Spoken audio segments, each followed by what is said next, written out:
Hello friends, அதாவது கொஞ்சம் recharge இல்லை செல்ல, அதனால் அப்லோட் பண்ண முடியலை.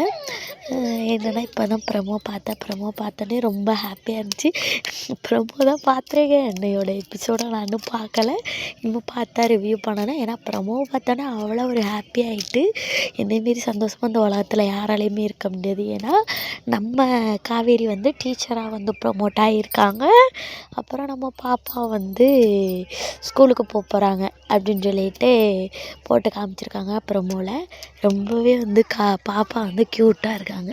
இந்த பாப்பா அழகே அழகில் நடிக்கிற பாப்பா. அப்புறம் நம்ம பிஸ்தா பாப்பாவும் அவுட் ஆகியிருக்காங்க.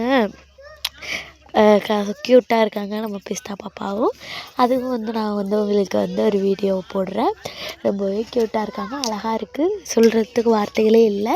நம்ம நினச்ச மாதிரி தான் அந்த ஸ்கூலில் வந்து நம்ம காவேரி வந்து டீச்சராக சேர்ந்து நம்ம பாப்பா கூட நல்லா பழகி அப்புறம் வீட்டுக்கு அழைச்சிக்கிட்டு வந்து அது காவேரி தான் அப்படின்னு சொல்லிட்டு நம்ம விஜய் வந்து ஃபைனல் பண்ணுவார். நிச்சயமாக அடிக்கடி சந்திப்புகள் நடக்கிற மாதிரி வரும். இருந்தாலும் மிஸ் ஆவாங்க. 2 பேரும் சந்திச்சிக்க மாட்டாங்க. ரொம்ப நாள் கழித்து அப்புறம் சந்திச்சுக்குவாங்க. அப்படியெல்லாம் காட்டுவாங்க. நிச்சயமாக அதுதானே எல்லாத்துலேயுமே நடக்குது. நிச்சயமாக நம்ம விகாவுக்கும் அப்படி தான் நடக்கும். அதில் வந்து ஒரு மாற்றமும் கிடையாது. இருந்தாலும் ஹாப்பியாக இருக்குல்ல இதை பார்க்கும்போது, அப்படின்னு மாதிரி தான் இருக்குது. என்ஜாய் பண்ணுங்கள். இதை வச்சுக்கிட்டே ஒரு வாரத்துக்கு ஓட்டிடலாம். ரொம்ப ஹாப்பியாக இருக்குது, சந்தோஷமாக இருக்குது. இதேமாரி அப்டேட்ஸ்க்கு நம்ம சேனலை அடைஞ்சிருங்க.